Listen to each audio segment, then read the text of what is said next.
Welcome to a very special episode today on the J.A.T side, and it is October 11th, 2024, and I'm excited to be joined by Baylor Stanton, a good friend of mine for the first time on the J.A.T side. And this is a conversation I've been looking forward to for a very long time, and I'm just honored to have him on the show today.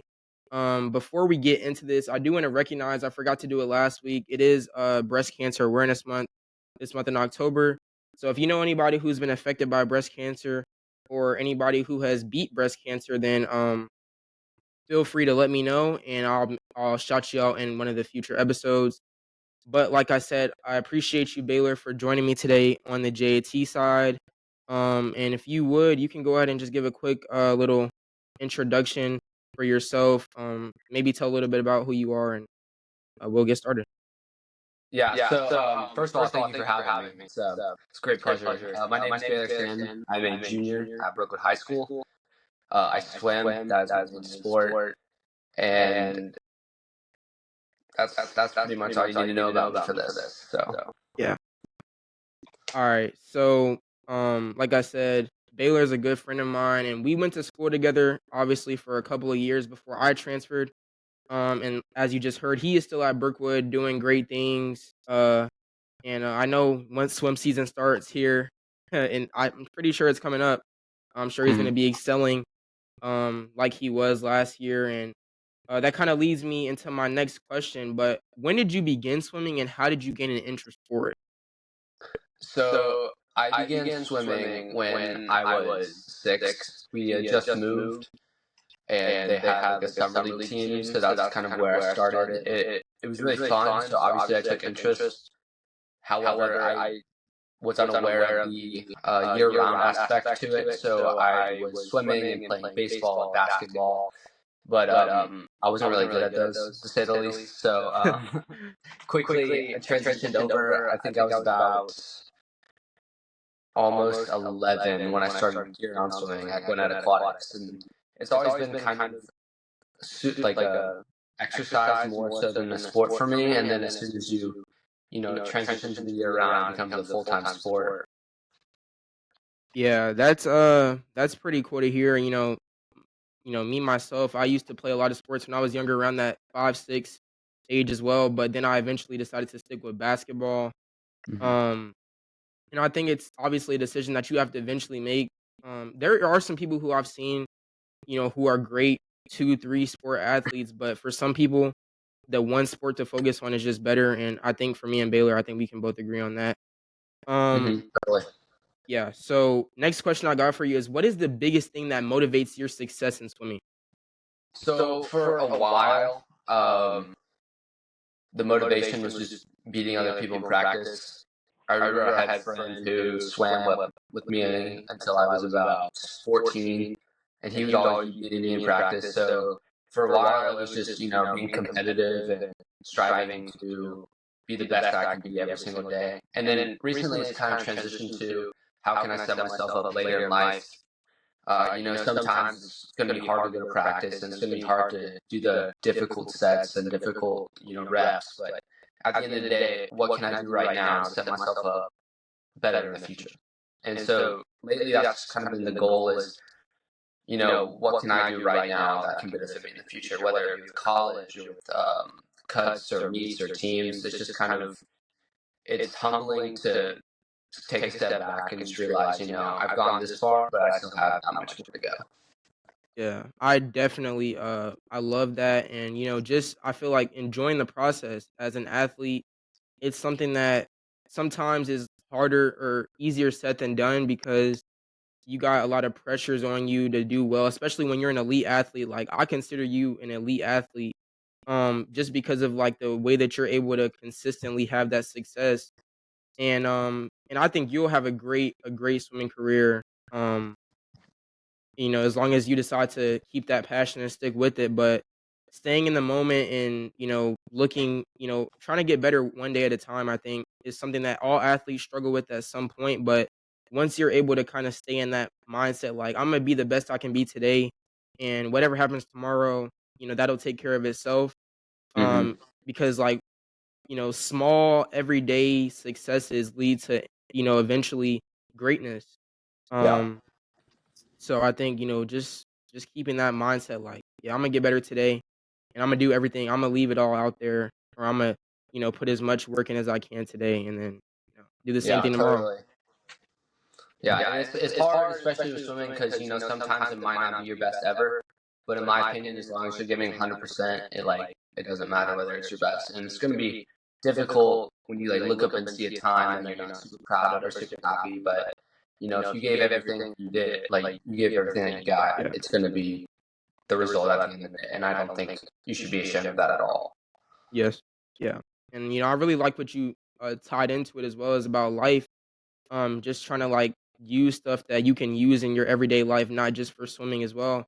And that's a very good mindset to have. That's like a futuristic type mindset. And I think I can take that from me. Like, you're obviously on a higher maturity level than the average, average 11th grader like us. Another average 11th grader, or, the everyday high schooler, they're not thinking about things that are going to help them pass high school really yet. There are a small few people, percentage, like, it's always never going to be 100% anything, but that definitely demonstrates your level of maturity. And I'm very impressed with that. Obviously we're about the same age, but I'm still impressed with that. Um, and I know you maybe have just tapped into it a little bit there, but what is the hardest thing about swimming, in your Oh opinion? yeah, there's a lot of hard things. The hardest thing for me though, personally, is when I'm going into a practice knowing it's going to be hard and knowing that I don't feel 100%. Like, we do weights 3 times a week before we practice, and you're supposed to do 100% on weights and then get in the water, do 100% on swim. And it's those days where you jump in and you have a hard set and you don't feel great. Like yesterday, I'll take it like was a great example. Yesterday was a bunch of sprint 50s and then some hundreds best average afterwards. If you know, you know.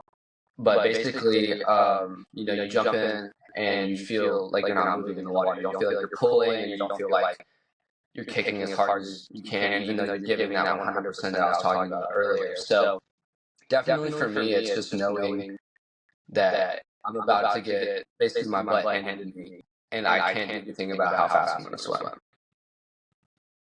Yeah. I can't relate to some of the stuff you said. Like, I know you said, if you know, you know. I'm sure there's gonna be Yeah. somebody who like swims, or, something like that, who's gonna listen to this episode, and they'll be able to understand what Baylor just said. But in terms of just like the weightlifting and then having to go perform and do, your activity after that, it's not easy to do. And even if you flip the order, if you have to do your activity first, then you have to lift. I mean, I think either way you put it, it's still gonna be tough and intense. So I hmm can definitely relate to that aspect, at least, of it. And then, for my next question I have for you is, what do you see in your future, let's say the next 5 years, in terms of swimming? That's a great question. Obviously, I want to swim in college. I think it's the college environment and atmosphere is significantly different than high school. I've from friends that I know, it's significantly better. Just because you're really focused on swimming, and then of course the education is going to come first, but swimming is a bigger part of it. You don't have to sit in school for 8 hours a day and then go practice. It's more like you practice, then go to class, and you practice again. And for me, that's something I really look forward to. So, especially because I love swimming, I love it so much, and I want to take that next step and kind of into the college career and enter the NCAA's as like a competitor and someone that can make finals and someone that can score. So for me, in the next 5 years, definitely swimming in college is a top priority for me. But aside from college, there are a lot of international meets that you can qualify for if you swim fast enough at a selection meet. And for me, that is probably the most important thing.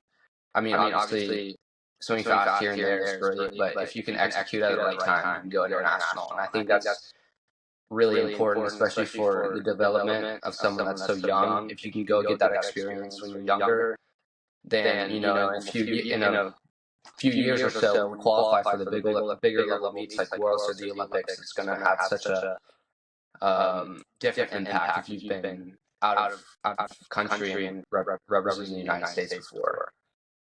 Yeah, and, I said it earlier, like I said, I think you'll have a great career, and it's like I said, I see it right now. You have the mindset. I don't think we, even last year, at lunch, we never really had conversation of this manner, but like, when you sit down and you really have conversations like this, it helps you to understand a person's mindset and how serious they take something. And from what I've heard so far, I mean, you seriously do take what you do seriously, and you love what you do, and that's a great combination for success. And it starts in the mind. A lot of great athletes, Kobe Bryant, LeBron. I'm just going with basketball because that's the sport I play, but they'll tell you that when you're in a sport, no matter how good you are, if you don't believe that you are capable of doing something, or if you don't have the mindset necessary to have like the success that you want to have, um, Hmm. then it's not going to pan out the way you want it to. But when you do have that mindset and you have the mindset, then you just have to follow it up with the action. Um, but it's a two-way street. But Yeah, before we end today's episode, if you had to play another sport besides swimming, what would it be? that's a good question. It would probably have to be tennis. I like the movement of like racket and just staying. I think it's very different than swimming, just because it's based off of points and not of time. That's significantly different, and I kind of would Mm, stray away. If I had the choice, I would definitely stray away from times or standards or being subjected to such like an exact thing. With tennis, you can definitely like have a bad day, but if you still win, you win, and there's no downing. And I think that it's one of like you're a great athlete if you play tennis. Your hand-eye coordination is great, and you can move really well. And that's something I really like when I'm watching tennis or when I'm watching um, certain sports with hand-eye coordination. It's just like basketball, for example. It's so much more impressive when you can move and you can act while maintaining just such a great focus. yes. Well, Baylor, I really appreciate you for joining me today on the J.A.T side. I think this is a great episode, and for all my athletes out there, I really hope that you are able to take something from this episode. Um, and this is a rare conversation because usually like I'd be trying to interview like somebody maybe in college or somebody who's already had a career in sports, but I think that this would be a good episode for everybody around like the high school age because it's different, obviously listening to somebody who's been there and done that, but somebody who's currently doing it, and somebody who you can really relate to on a personal level. So if you want to, or if you are an athlete and you want to elevate yourself to the next level and you want to really take that next step in whatever sport you are, not swimming or not just basketball, but any sport, I think this is a great episode for you to listen to. But until next time, I'm your host, Jalen Austin Taylor, and I am out.